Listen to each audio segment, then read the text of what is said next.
Hi, I'm Dan Holt. How would you like to go explore Oregon today? We'll start at Lakeview and its lake, to Pine Creek, over into California and its Fandango Pass, by a dry lake to Cedarville, then Fort Bidwell at the corner where 3 states meet, then back into Oregon, Adel, Plush, and over the mountains toward French Glen. Lakeview is a city that sits right in the bottom center of Oregon. It's almost a mile high. It's about the only population center around here. Next we'll take a look at an abandoned ranch just a little bit south of Lakeview.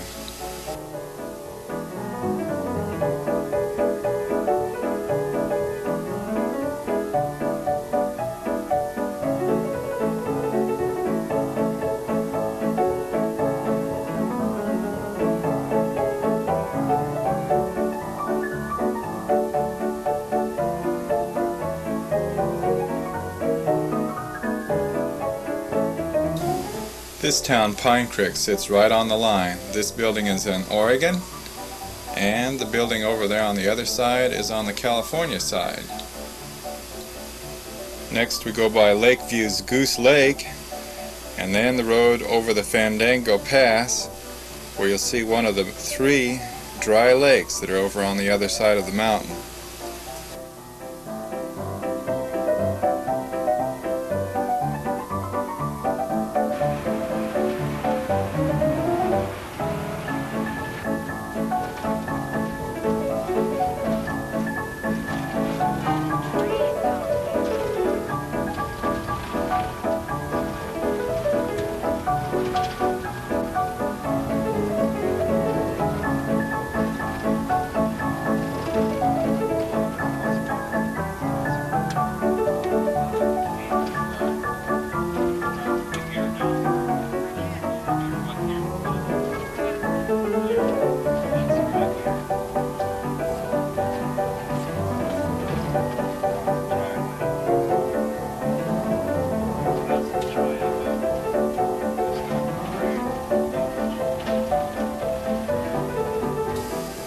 In the town of Cedarville, we found this nice RV park and motel nestled right below these scenic mountains.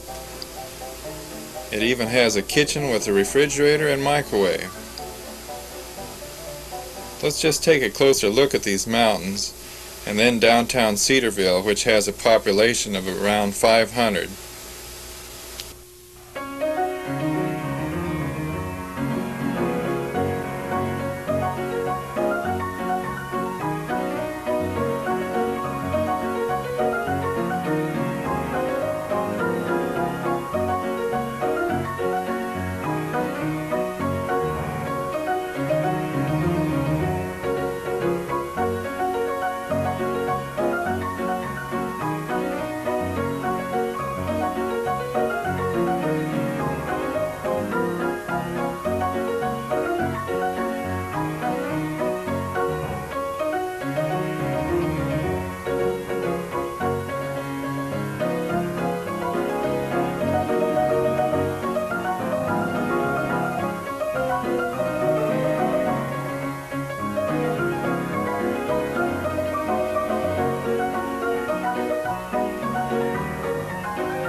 Next we're headed north toward Fort Bidwell.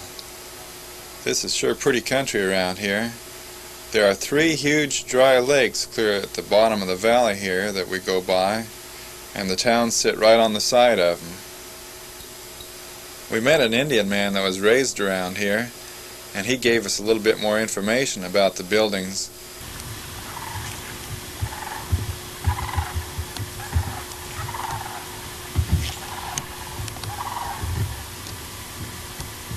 I was born around here. Been away for quite a while. And you came back again, huh? I retired and came back here. You must like it here. Well, it's pretty good here, you know. It's nice and quiet. Oh, that's true. Do you know what these old buildings are? Are they a school or something? This is the only building that's left when the cavalry was here. Oh, this is from the cavalry? Yeah. Oh. That's when the army, you know. And what was it? It was a kind of a stockade or church or something? An old timer said to start with it was a little chapel here. Oh. Then when they turned this into a boarding school when I went here in the early 20s, and they was using it as a carpenter shop and paint shop for the boarding school. It's got square nails in it. Oh, so it's been here a long time then. Yeah. Because they fixed up for somebody to live in it for a while, but yeah, if you walk over there, you can see them square nails. Oh. And I think that that old stone building over there is what was left too long ago. That's only two buildings that's left. These others are recent. Oh, from the cavalry days. Huh? Yeah. They had two barrack buildings. Right there, one was sitting there, and the other one was sitting over there. And when the post left for the army, the post was gone. Why they made dormitories out of it for the boys and girls that was going to school there. Piped on down here. And this ran a water wheel. Yeah, and then this part provided the light. Oh, yeah. For this post here, the army post. The regular Pelton type. Yeah, those are the kind that put out the real lot of electricity from high pressure. Yeah. It's what they call a 440. 440? 440 volts. Wow. Fort Bidwell used to have a hospital, but now it's all fell down. Next we're going to take a look through this old house out in front.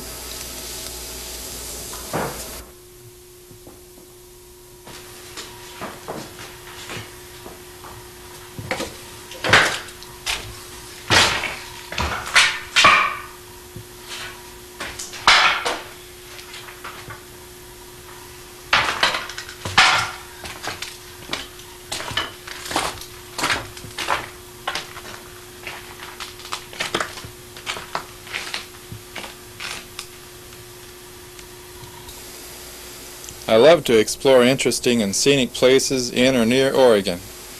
If anyone else knows of a good place to see, let me know. If you'd like to see any of this series again, we always have plenty of extra copies around with 3 programs to the tape. This is the 3rd of this series so far. The lake you see behind Fort Bidwell is actually a mirage. There's only sand there. The name of it is Upper Alkali Lake. Middle Alkali Lake is south of here by Cedarville, and it's dry also. They must not get much rain around here in this valley, judging from the vegetation. The mountains you see on the far side are in Nevada, where it gets even drier as you travel that way.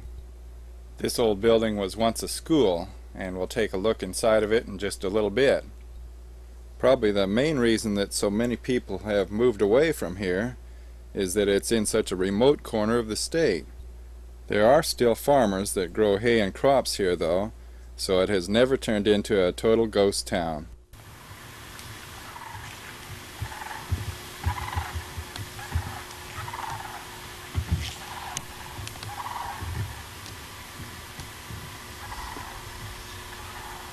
This is a pretty big looking old building. Let's just take a walk through and see what's in here.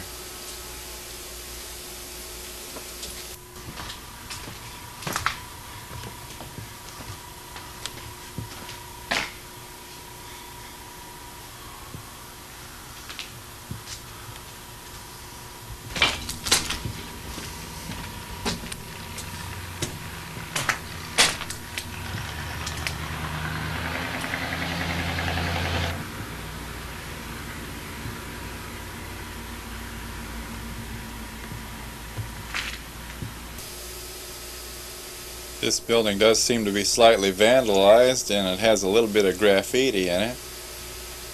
But some of the buildings downtown are still there, and the hotel is still being used. You can rent a room and have a meal there.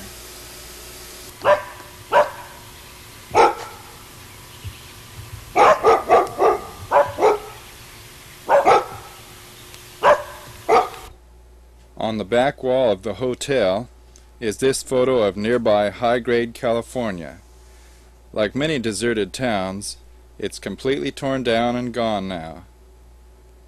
The friendly Indian who was showing us around says this was quite a busy community at one time too.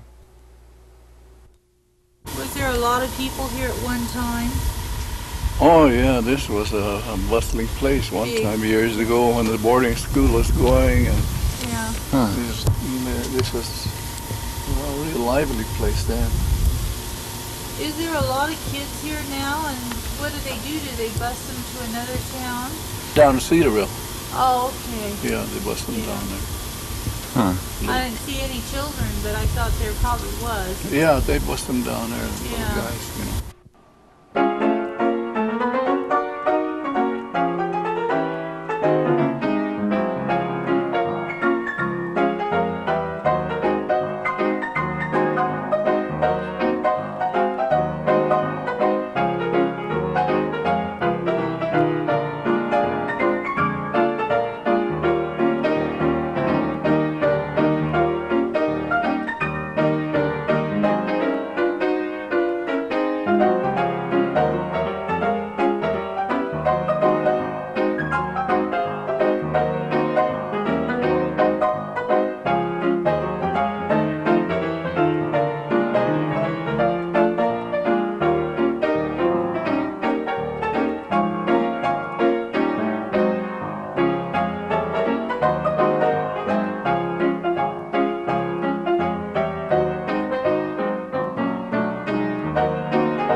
This town is Plush, the second town after you come into Oregon.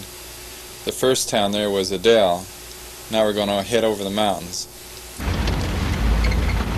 Okay, we've got the right of way here. Move, little buddy. That's a good cow.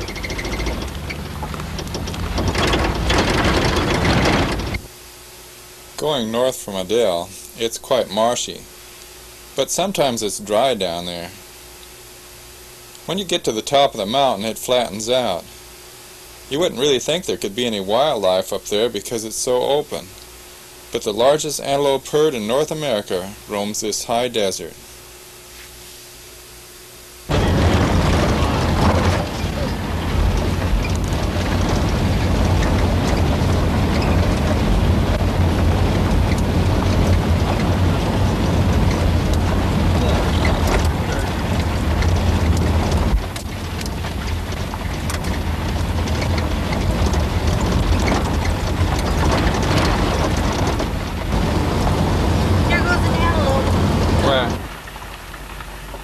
About 15 miles southwest of French Glen is the ghost town of Blitzen. There used to be 3 towns in a row here when this was the main road, but then they moved the road 2 miles to the west, which left Blitzen a forgotten place. There's not even a trace left of Beckley or Catlow, Oregon. You wouldn't guess that this used to be the main highway through these parts.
Let's take a look inside the old Blitzen Hotel.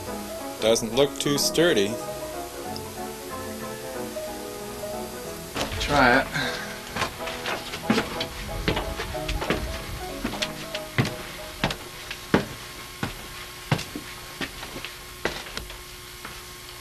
Boy, these floorboards are not too good.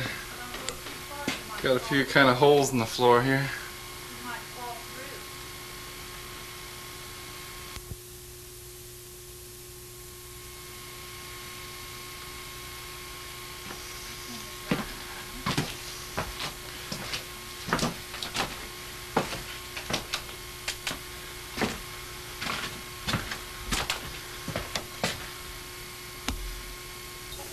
Now this is the French Glen Hotel, where the main highway now runs, just a few miles away.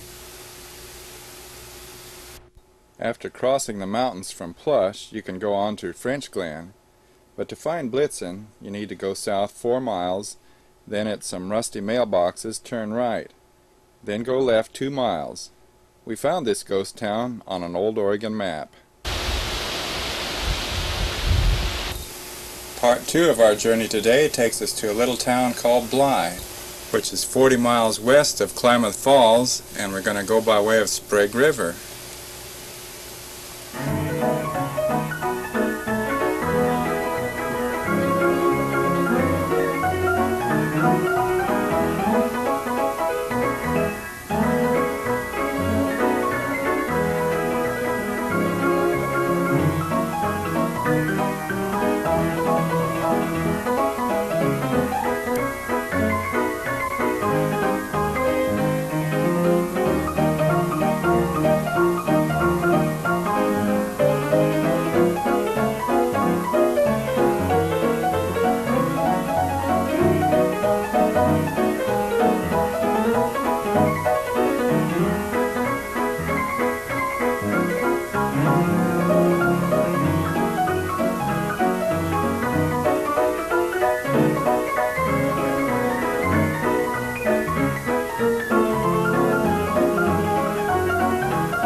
Bly did have a population of 600 in the old days, but today there are more houses than people, many of whom are Indians.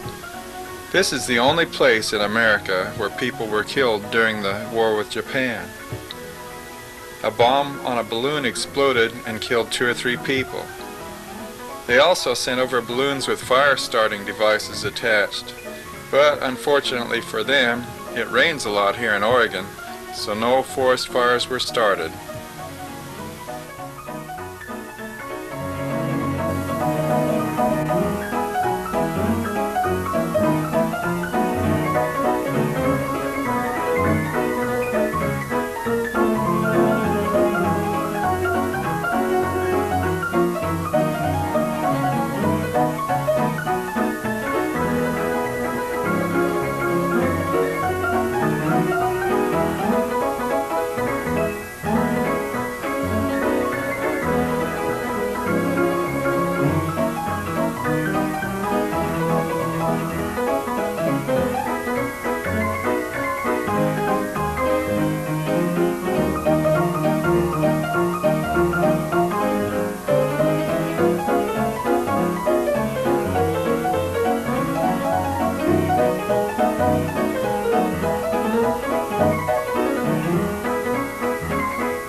Just a few miles past Bly and a little off the road, we found this old deserted ranch.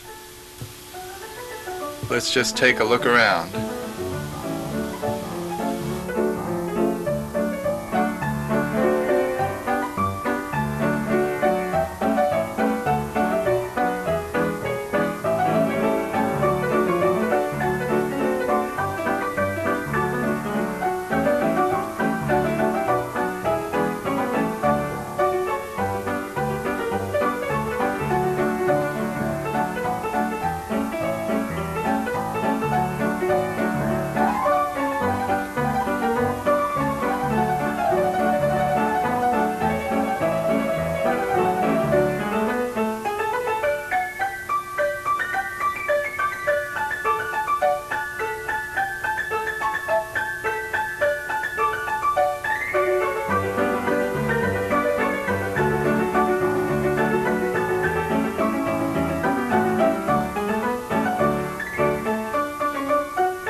Come on back again next week and let's explore more of Oregon.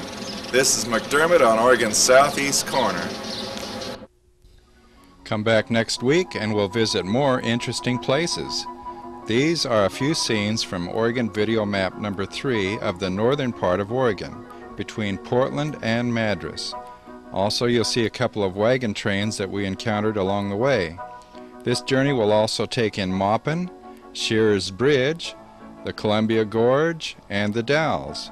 We try not to miss any town, waterfall, or place of interest, including the back roads and the ghost towns of this whole area. This is just like your own vacation, only instead of driving a couple hundred miles, we'll probably cover over 300 miles or so on each of these half-hour programs, so we don't miss anything that you would like to see in this part of the state. One of the wagon trains we came across during Oregon Centennial was from Montana, while the other wagon train traveled all the way from Independence, Missouri. On this particular video, you'll see the things to do in the summer on Mount Hood, a string of breathtaking waterfalls, and our beautiful Central Oregon desert. This all happens right here in about 3 months at this same time. In the meantime, there are many more exciting places to visit right here in Oregon. Try to come along each week if you love to travel like I do. Each of these video maps are about 2 hours long. If you're interested in visiting any certain part of Oregon, let me know. We'll see a half hour each week.